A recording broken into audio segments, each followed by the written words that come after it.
3 years into my personal training journey, I had a friend that came to me who had high blood pressure, and he was terrified. Like, he was nervous, he was swearing, he was upset, he wasn't sleeping. The doctor had given him this diagnosis. He was only 40 years old as well, but he was really, really scared. And when he came to me, he wanted me to help him lose some weight. I'd lost about 20 kilos at the time, which I'd kept off for quite a number of years. And he just wanted me to help him get moving better, his diet out, so that he could come off blood pressure medications.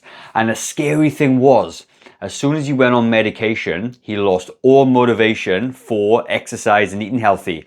And it was all down to the medication. The doctor said, hey, you're all good now. Your medication is sorting out your blood pressure, and you're going to be fine. So if you clicked on this video, the chances are you or a loved one are among about 90% of people over 40 living with high blood pressure. And you're probably relying on medication like my friend was. And you may be thinking walking the dog is enough, you can control it with medication. And I was shocked of the complacency that people had when they were given blood pressure diagnosis, and then they just thought, oh, I can just get medicated and walk the dog, I'll be fine. And fast forward 7 years, and I've been helping people over 40 in my fitness facility, and I've had hundreds and hundreds of people come through with high blood pressure, high cholesterol. It is so common for people over the age of 40. And the same pattern emerges time and time again. And I realized that when people take medication, their blood pressure normalizes and the initial scare disappears. But like hiding behind a pillow in a scary movie. It's like out of sight, out of mind. But the thing of it is, when you do that, other health markers like being overweight, not having a good level of fitness, they're leading to higher doses of medication, because what happens is that you might get medicated now, but because you don't fix the underlying cause of it, you keep on getting medicated. And I used to see this on the front line. I used to be a police officer. I was a cop for 21 years. And I remember one particular time that I went to a sudden death. It was after school. The young son, who was about 10 years old, found his mum who'd had a heart attack. She was very, very overweight. And when we were going through all the medication, the season medication, things like that, she had like a raft of blood pressure, cholesterol, blood thinners, all this stuff to help manage her blood pressure and the clots that she had in her body, because she actually died of a pulmonary embolism. And the thing of it is, like, doctors are keeping on telling people that medication is the key. Now, I don't actually blame the doctors at all, because doctors are not really sort of certified to give you exercise advice. The best advice they can give you is join a gym, hire a personal trainer, because they're not skilled at doing it. And the problem is, if they tell you to do that, you probably are not going to do it, because it is much easier to take pills than it is to actually go out and exercise and find a better diet, okay? When it comes to who's in control of your high blood pressure, it is certainly not you, at least not right now anyway. But you can be. And I want to share 3 simple strategies that you can actually do to reduce your blood pressure naturally, and it doesn't take a lot of time, but it is going to be work involved. And I want you to get this message across, because I know so many people struggle with high blood pressure. I know how worried people are at the beginning, but that fades. And I want to give you a real good, easy solution that you can do on every single day to improve your high blood pressure. So number 1, it is the simplest thing that we can do. You need to start walking and doing some cardio. And I know there's so many fitness people out there saying, don't do cardio, you don't need to do cardio. It is like the craziest thing ever. The thing of it is, when you do cardiovascular exercise, you are strengthening your heart, you're strengthening your lungs, you have more energy to do more things and be more present in life. And that has a direct effect on your blood pressure. And if you're looking for some guidance for how much to walk, don't worry about the 10,000 steps a day. I don't think that's a very helpful metric, but you want to be doing about 150 minutes of cardio per week. 150 minutes of steady state cardio, you get your heart rate up, you can hold a conversation, makes you sweat a little bit. That is what you need to do, because that every single 20 minutes that you do, you're investing into your long-term health. A bit like a pension scheme. You put that $100 in now, and it's going to be worth hundreds of thousands of dollars down the track. And every time you do a 20-minute walk, you will literally putting into that piggyback. And studies have shown time and time again that people that do this cardio kind of exercise will live 3 to 7 years longer, and if not longer, a better quality of life. Then you got to start resistance training.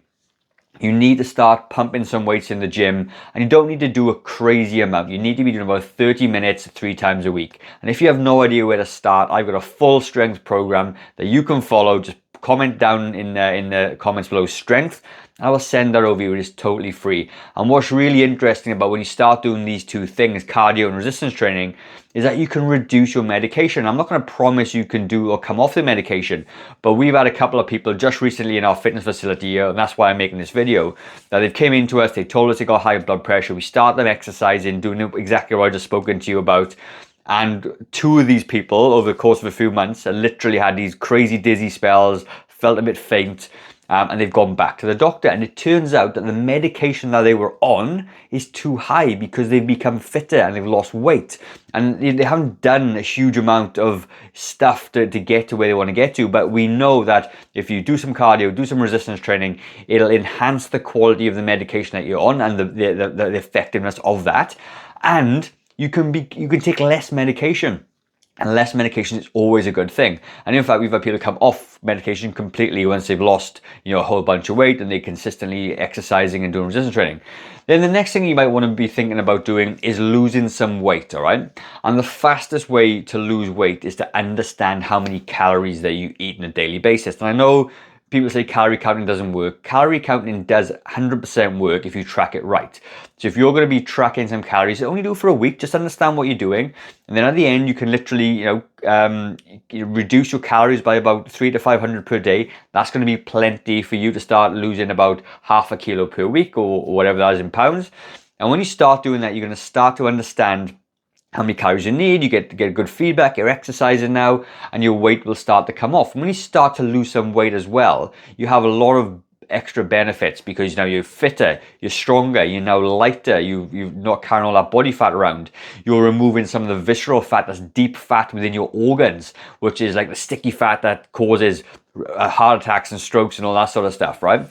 And if you start understanding your calories, then you can start being able to, make some massive changes. And these are only 3 things that you need to do. And if you've got no idea where to start with that, either just comment blueprint, and I've got a full calorie deficit blueprint from 1 to 10.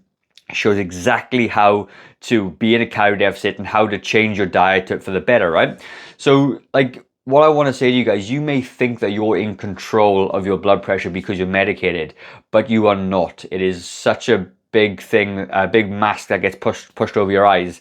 And the thing of it is, if you don't take control of it now, you are going to suffer down the track. I've seen it time and time again at a very personal level with friends. When I was a police officer, obviously seen it, happening in real life time, and we'd be there to pick up the pieces as well. I don't want that for you. I think you can literally take control of your health and fitness, and blood pressure is not a life sentence. It very much is something that you can control. The whole point of this channel is to help you be healthy after 40, and accepting high blood pressure and accepting high cholesterol is just not the thing to be doing. You have so much more life to live, and you don't have to be stuck with these lifestyle related diseases that 90% of people get over 40. And at the end of the day, cardiovascular disease is the #1 killer for people over the age of 50 as well, globally. So really think about that for a minute. You're in complete control of your health and fitness, so please do something about it. Start walking, do some resistance training, understand your calories, and you'll be absolutely fine. So like I said, if you need some extra resources, comment strength or comment blueprint, or both. If you want both, that's fine. I can send you both. Take some of this advice on board and go and live a healthy life.